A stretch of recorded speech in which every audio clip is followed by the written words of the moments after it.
வசந்த தொலைக்காட்சி நேயர்களுக்கு எனது கனிவான வணக்கமும் வாழ்த்தும். தில்லையாடி வள்ளியம்மை என்று வரலாற்றிலே இடம்பெற்ற ஒரு இளம் தியாகியை பற்றி இன்று நாம் சிந்திப்போம். 1964 ஆண்டு காங்கிரஸ் கட்சி என்னும் பேராய கட்சி தமிழ்நாட்டை ஆண்டு கொண்டிருந்த பொழுது வள்ளியம்மாவுக்கு மணிமண்டபத்தை எழுப்பியது தில்லையாடியிலே.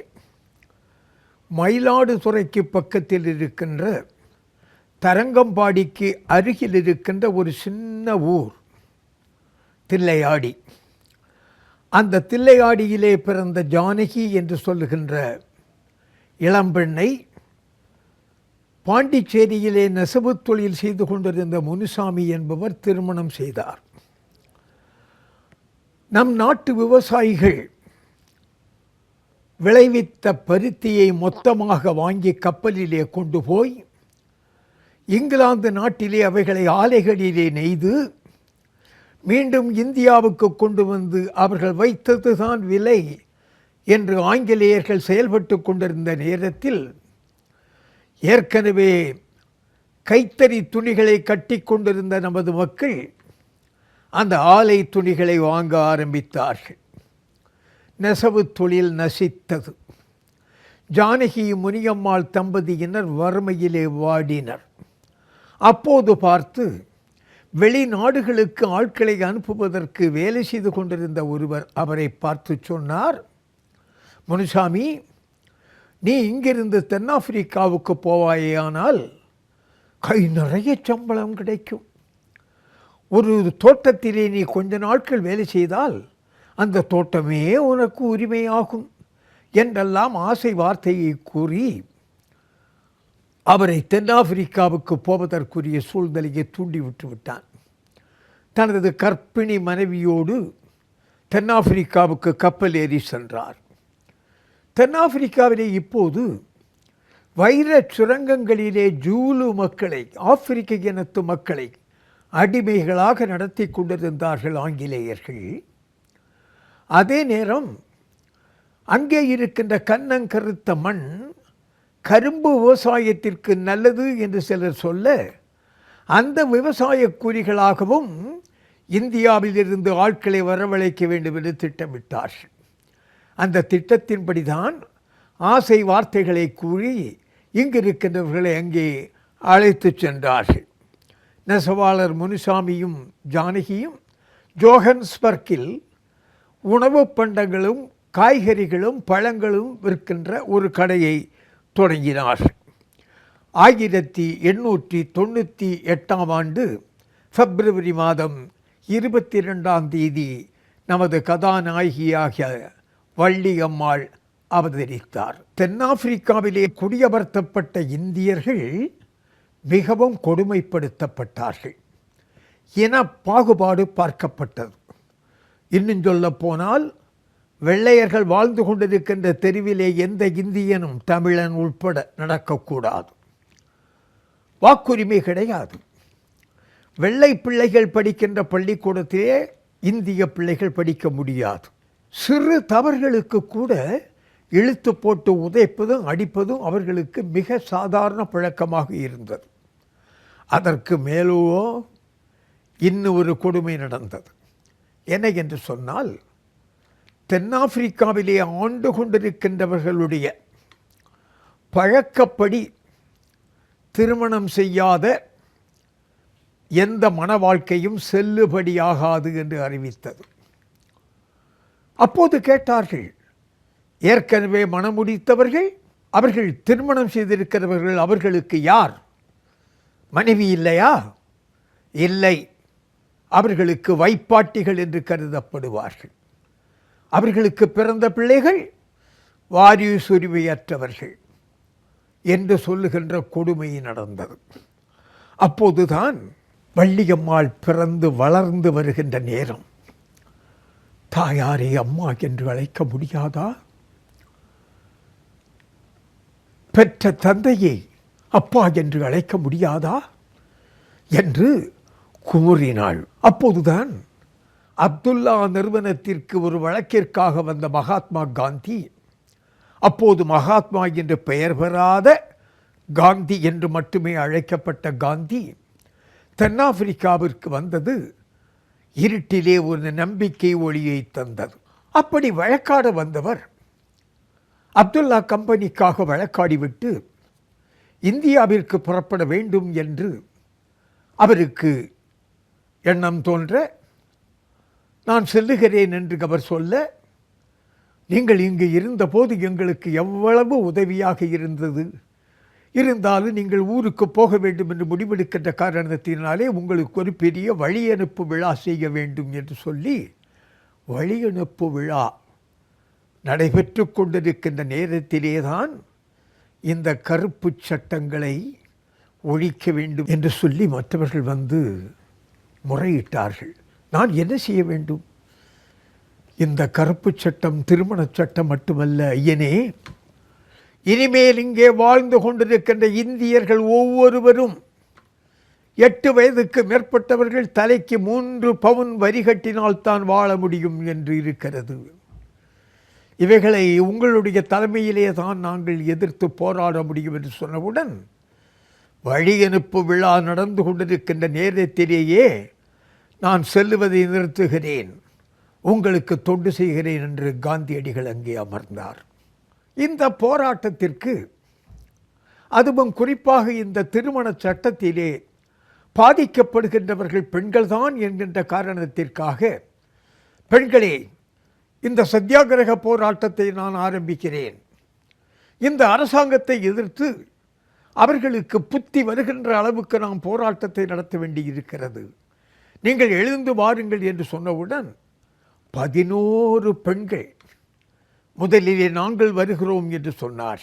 திருமதி தம்பு நாயுடு, திருமதி என் பிள்ளை, திருமதி முருகேச பிள்ளை, திருமதி முருகேச நாயுடு, திருமதி PK நாயுடு, திருமதி சின்னசாமி பிள்ளை, திருமதி NS பிள்ளை, செல்வி மீனாட்சி பிள்ளை, திருமதி மூதலிங்கம், செல்வி முருகேச பிள்ளை, திருமதி பகானிதாஸ். இந்த 11 பேர்களிலே 10 பேர் தமிழ் பெண்கள். அதிலே ஒரு பெண்மணி கர்ப்பிணி, 6 பெண்களுக்கு கைக்குழந்தைகள். இந்த சூழ்நிலையிலே காந்தி அந்த போராட்டத்தை ஆரம்பிக்க வேண்டும் என்று ஆரம்பித்தார். அப்போது வள்ளியம்மை படித்து கொண்டிருக்கிறார். அப்போது வள்ளியம்மனுடைய தந்தைக்கு, முனுசாமிக்கு ஒரு அறுவை சிகிச்சை செய்யப்பட்டு அவர் படுத்த படுக்கையாக இருக்கிறார். அவருடைய மனைவி ஜானகி பக்கத்திலே இருந்து அவருக்கு பணிவிடை செய்து கொண்டிருக்கிறார். அத்தனை பெண்களையும் கூப்பிடுகிறார். டால்ஸ்டாய் பண்ணையிலே வைத்து காந்தி பேசுகிறார். பெண்களே பெண்களே, நான் அழைக்கின்ற போராட்டத்திலே நீங்கள் கைதானால் வெள்ளையர்களுடைய கொடும் சட்டங்களுக்கு நீங்கள் ஆள்பட வேண்டியிருக்கும். அவர்களுடைய உணவு சரியாக இருக்காது, சுற்றுப்புறம் ஒன்றும் நன்றாக இருக்காது, சிறைவாசிகளுக்குள்ளே ஆடை அணிய வேண்டி வரும். இவைகளையெல்லாம் நீங்கள் தாங்கிக் கொள்வீர்களா என்று சொன்ன பொழுது அந்த பெண்கள் சொன்னார்கள், எங்கள் தாய் நாட்டின் மரபை காப்பதற்கு எந்த துன்பத்தையும் ஏற்றுக்கொள்வதற்கு நான் தயாராக இருக்கிறோம் என்று சொன்னார்கள். காந்தி மகான் வைரச் சுரங்கங்கள் இருக்கின்ற இடங்களுக்கு சென்று, இப்படிப்பட்ட கருப்பு சட்டத்தால் நமக்கு ஏற்படுகின்ற துன்பம் என்ன, நமது குடும்பங்களிலே விளைகின்ற பரிதாப நிலை என்ன என்பதை பற்றி பிரச்சாரம் செய்யுங்கள் என்று சொல்லி அனுப்பினார். இந்த காலகட்டத்தில் முனுசாமிக்கு நோய் குணமாக அவருடைய மனைவி ஜானகியும் வள்ளியம்மாளும் இந்த போராட்டத்திலே குதித்தார்கள். வள்ளியம்மாள் குழு அங்கிருந்து புறப்பட்டு Charlestown, Dundee, Ladysmith, Dannhauser, Pietermaritzburg போன்ற இடங்களுக்கெல்லாம், டர்பன் போன்ற இடங்களுக்கெல்லாம் சென்று பிரச்சாரம் செய்தார். 1913 டிசம்பர் மாதம் 23 டிரான்ஸ்வால் எல்லையை தாண்டி அவர்கள் மேலும் முன்னேறத் தொடங்குகின்ற நேரத்திலே கைது செய்யப்பட்டார்கள். கைது செய்கின்ற நேரத்திலேயே வள்ளியம்மாளுக்கு கடுமையான காய்ச்சல். அந்த சிறையின் கொடுமையை நீ தாங்கிக் கொள்வாயா வள்ளியம்மா என்று காந்தி கேட்ட பொழுது, நான் தாங்கிக் கொள்வேன் என்று சொல்லி சிறைக்கு செல்லுகிறார். எவ்வளவு நாள் தண்டனை தெரியுமா? 3 மாத கால தண்டனை. வள்ளியம்மாளிடம், நீ செய்தது தவறு, சட்டத்தை மீறியது தவறு என்று ஒப்புக்கொண்டால் வீட்டிற்கு செல்லலாம் என்று சொன்ன நேரத்தில், நான் போக மாட்டேன், தண்டனையை அனுபவிப்பேன், இது என்னுடைய கடமை, இது காந்தியினுடைய ஆணை என்று சொல்லி 16 வயது இளம்பெண் வள்ளியம்மாள் தென்னாப்பிரிக்க சிறையிலே துன்புற்றாள். கடுமையான வேலை வாங்கப்பட்டது. அங்கிருக்கின்ற கைதிகளினுடைய உடைகளை எல்லாம் துவைத்து போடுகின்ற வேலை உட்பட கொடுக்கப்பட்டது. இந்த நேரத்தில் வள்ளியம்மாள் உடல் மேலும் மோசமடைந்தது. மேலும் மோசமடைந்த உடனேயே, ஒருவேளை அவள் இங்கிருந்தால் இறந்தாலும் இறந்து விடுவாள், அந்த பெண்மணி இங்கே இறந்தால் அதுவே அவர்களுக்கு பெரிய அனுதாபத்தை கொடுத்து அரசை எதிர்த்து முழு போர் புரிவதற்கு தூண்டுதலாக அமைந்துவிடும் என்று சொல்லி வள்ளியம்மாளை சிறையிலிருந்து விடுவித்தார்கள் வெள்ளை அதிகாரிகள். வெளியே நடக்க முடியாமல் தள்ளாடி தள்ளாடி தள்ளாடி வெளியே வருகிறாள். இந்த செய்தியை கேட்டவுடனேயே காந்தி மகானே ஓடி வருகிறார். மாரிஸ்பர்க் சிறைச்சாலையின் வாசலுக்கு வருகிறார். வள்ளியம்மாள் அப்படி வந்த உடனேயே கீழே ஒரு போர்வையை விரித்து அதிலே வள்ளியம்மாவை கிடத்தி, அவருடைய தாயார் ஒரு பக்கம், காந்தி ஒரு பக்கம், காந்தியினுடைய நண்பர் போலக் என்று சொல்கின்ற ஒரு பக்கம் தூக்கி கொண்டு வருகிறார்கள். அது எந்த இடம்? மாரிஸ்பர்க் சிறைச்சாலை. அதனை, அந்த புண்ணிய பூமியை பார்க்க வேண்டும் என்று எனக்கு ஒரு ஆசை வந்தது. தென்னாப்பிரிக்காவுக்கு போக வேண்டும் என்று சொல்லி காந்தியினுடைய பேரன் கோபாலகிருஷ்ணன் அந்த நேரத்தில் டெல்லியிலே இருந்தார். அவர் ஒரு காலத்திலே ஆப்பிரிக்காவில் இருந்து இந்திய தூதரகத்திற்கு தலைவராக இருந்தார். எனவே அவரிடம் ஓடிப்போய், நான் தென்னாப்பிரிக்கா போக வேண்டும், வள்ளியம்மாள் தியாகம் செய்த இடத்தை பார்க்க வேண்டும். காந்தியடிகள் ஒரு வழக்கறிஞராக சென்று இந்த நாட்டு விடுதலைக்கே வழக்காடுகின்ற ஒரு மகானாக தோன்றுவதற்கு விதை ஊன்றிய இடத்தை நான் பார்க்க வேண்டும். எனக்கு தென்னாப்பிரிக்காவுக்கு எங்கெங்கே போக வேண்டும் என்பதற்கு வழிகாட்டுங்கள் என்று கேட்டேன். அவர் எனக்கு எந்தெந்த இடங்களுக்கு செல்ல வேண்டும் என்று சொன்னதோடு, ராகவன் அப்போது ஆப்பிரிக்கா நாட்டிற்கு இந்திய தூதுவராக இருந்தார். அவருக்கு ஒரு கடிதமும் கொடுத்திருந்தார். அந்த கடிதத்திலே இந்த சிறைச்சாலை குறிப்பிடப்பட்டிருந்தது. அந்த சிறைச்சாலைக்கே சென்று வள்ளியம்மாள் தள்ளாடி வந்த அந்த இடத்தை காந்தி மகானும் தாயாரும் போலக்கும் தூக்கிச் சென்ற அந்த இடத்தில் இருக்கின்ற மண்ணை தொட்டு நெற்றியிலே போட்டிட்டு கொண்டேன். வள்ளியம்மாள் வீட்டிற்கு வந்தாள். ஏன் தூக்கி வந்தார்கள்? வள்ளியம்மாவை பார்த்து காந்தி கேட்டார், வள்ளியம்மா, என்னால் தானே உனக்கு இந்த துன்பமெல்லாம் வந்தது, நீ அதற்காக வருத்தப்படுகிறாயா? வருத்தமா? நானா? இல்லை, இப்போது என்னை கைது செய்து சிறைச்சாலைக்கு கொண்டு போனாலும் நான் போவேன். ஒருவேளை அப்படி நீ போகின்ற நேரத்தில் உனக்கு மரணமே ஏற்பட்டால் மகத்தான ஒரு நிகழ்ச்சி என்னுடைய வாழ்க்கையிலே நடந்ததாக கருதி கொள்வேன். என் தாய் நாட்டிற்கு நான் தியாகம் செய்த வரலாறு எனக்கு கிடைக்கும் என்று சொன்ன அந்த வள்ளியம்மாளினுடைய உறுதியை பார்த்து, அந்த இளம் தமிழ் பெண்ணுடைய உள்ளத்தை பார்த்து காந்தி மகான் நெகிழ்ந்து போனார். அவர் கண்களிலே கண்ணீர் தழும்பியது.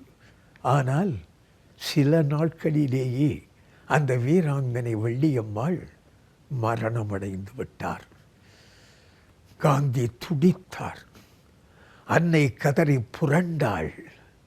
காந்தி சொன்னார், என்னுடைய மூத்த தமையன் மறைந்த போது எவ்வளவு துன்பப்பட்டேனோ அதைவிட அதிகமாக இந்த இளம்பெண் இறந்த போது நான் துன்பப்பட்டேன். வள்ளியம்மாள் என்னுடைய உடலம் இடுகாட்டுக்கு எடுத்துச் செல்வதற்கு வைத்திருக்கின்ற நேரத்தில் காந்தி மகான் வைத்த கண் வாங்காமல் இந்த இளம்பெண்ணை பார்க்கிறார். வள்ளியம்மாளுடைய தியாகம் மகத்தானது. இந்தியாவிலிருந்து வந்த நான் உள்பட எல்லாருடைய தியாகத்தையும் ஒரு தராசின் ஒரு தட்டில் வைத்து இந்த இளம்பெண் வள்ளியம்மாள் செய்த தியாகத்தை மறுதட்டில் வைத்தால் அதற்குத்தான் நிறை அதிகமாக இருக்கும். வள்ளியம்மாள் தன்னுடைய அப்பழுக்கற்ற தியாகத்தின் காரணத்தினாலே தனக்கு ஒரு கோயிலே எழுப்பிக் கொண்டாள். அந்த வள்ளியம்மாளா இப்படி சடலமாக கிடக்கிறார் என்று ஜோகன்ஸ்பர்க் பிராம்போன்டைன் என்ற இடுகாட்டிற்கு எல்லோருமாக எடுத்துச் செல்லுகிறார்கள். சடங்குகள் முடிய அவள் நினைவாக சமாதி எழுப்பப்படுகிறது. அந்த சமாதியின் பக்கத்திலே ஒரு நினைவு தூணும் நடப்படுகிறது. காந்தி மகான் பல போராட்டங்களை நடத்திவிட்டு பல கோரிக்கைகள் நிறைவேற்றப்பட்டதற்கு பின்னால், இந்த திருமண சட்டம் உட்பட ரத்து செய்ததற்கு பின்னால் இந்தியா திரும்புவதற்கு முடிவெடுக்கிறார். இந்தியா திரும்புவதற்கு முடிவெடுத்து புறப்படுவதற்கு முன் வள்ளியம்மாளை வைத்திருக்கின்ற அந்த இடுகாட்டிற்கு போகிறார்.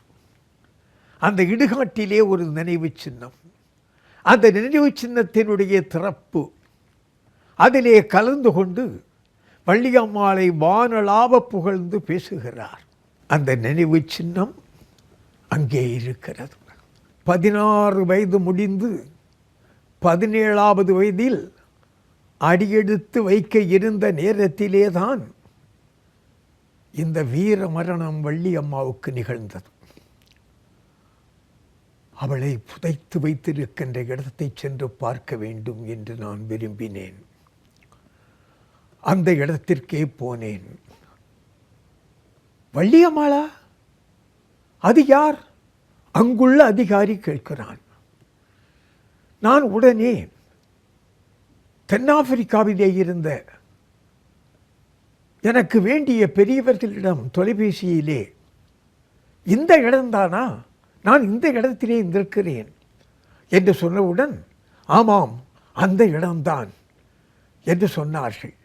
இனிமேல் அந்த அதிகாரியிடம் கேட்டு பயனில்லை என்று சொல்லி நானே தேட ஆரம்பித்தேன். ஒரு இடத்திலே வள்ளியம்மாள் சந்து என்று ஒரு குறுகிய பாதையில் ஒரு அறிவிப்பு பலகை போட்டிருக்கிறது. நான் அதிலே நடந்து தேடினேன். என்னுடைய தமிழ் மண்ணில் பிறந்த ஒரு பெண் காந்தியடிகளுக்காக, தன்னுடைய உரிமைக்காக தியாகம் செய்த அந்த பெண் புதைக்கப்பட்டிருக்கின்ற இடத்தை பார்க்க வேண்டும் என்று சொல்லுகின்ற அந்த நினைப்போடு போகிறேன். அங்கே சமாதியிலே ஒரு அறிவிப்பு பலகை போட்டிருக்கிறார்கள். என்ன அறிவிப்பு பலகையை தெரியுமா?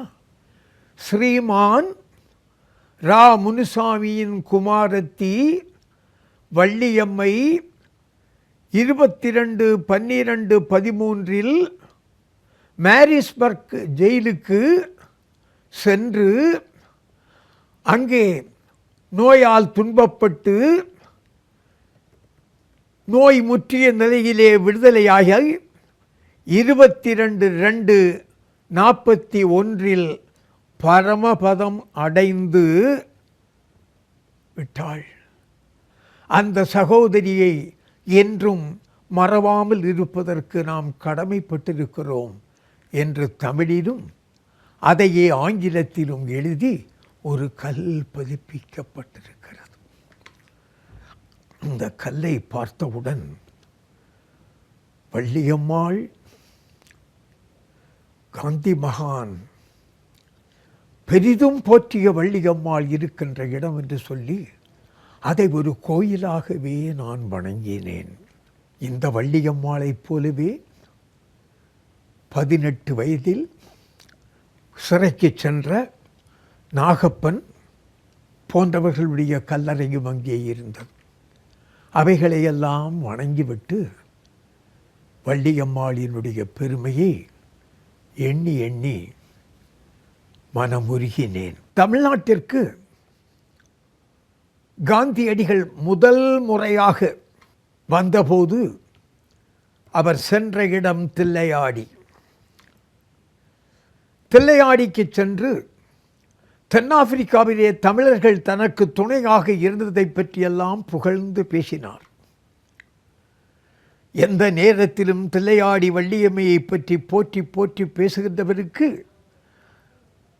இந்த தரங்கம்பாடியிலே இருக்கின்ற அருகில் இருக்கின்ற நீங்கள் நின்று கொண்டிருக்கின்ற இடம்தான் தில்லையாடி வள்ளியம்மை என்று புகழ்பெற்ற அந்த இளம் பெண்ணினுடைய முன்னோர்கள் வாழ்ந்த இடம் என்று ஒரு தமிழன் கூட நினைவுபடுத்தவில்லை. நினைவுபடுத்தி இருந்தால் காந்தி மகான் அங்கேயும் வள்ளியம்மாளை பற்றி பேசியிருப்பார். காரணம், அவர் போகின்ற இடங்களிலே எல்லாம் அநேகமாக வள்ளியம்மாவை பேசாதிருப்பது இல்லை. நம் மக்கள் அதை தூண்டியிருத்தல் வேண்டும். அதனால் தான் பாரதி பாடுகின்ற பொழுது சொன்னான், புகழ் மண்டி கிடக்கும் தமிழ்நாடு. இங்கே புகழ் மண்டி கிடக்கிறது, அதை தூண்டிவிட வேண்டும் அல்லவா?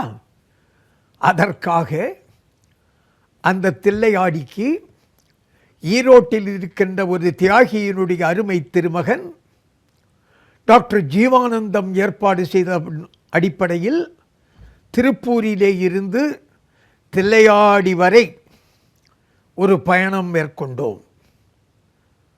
அதிலே நானும் நண்பர்களும் தில்லையாடி வள்ளியம்மையினுடைய பெருமையை பேசிக்கொண்டே போனோம்.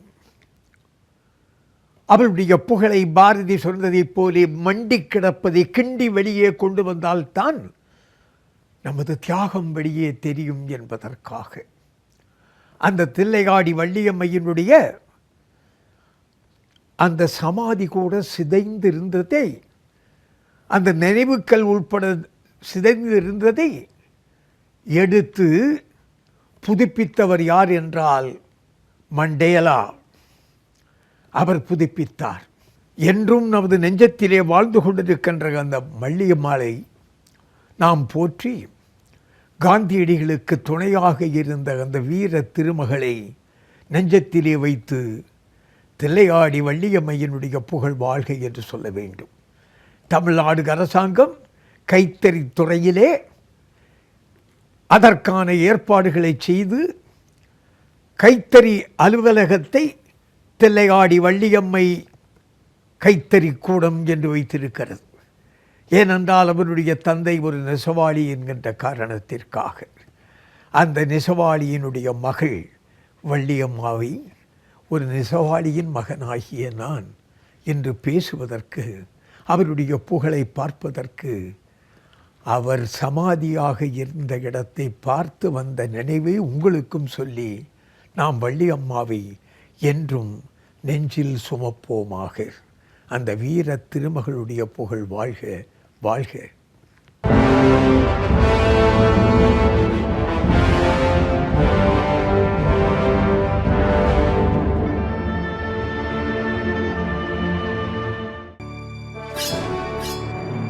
ஆமென்.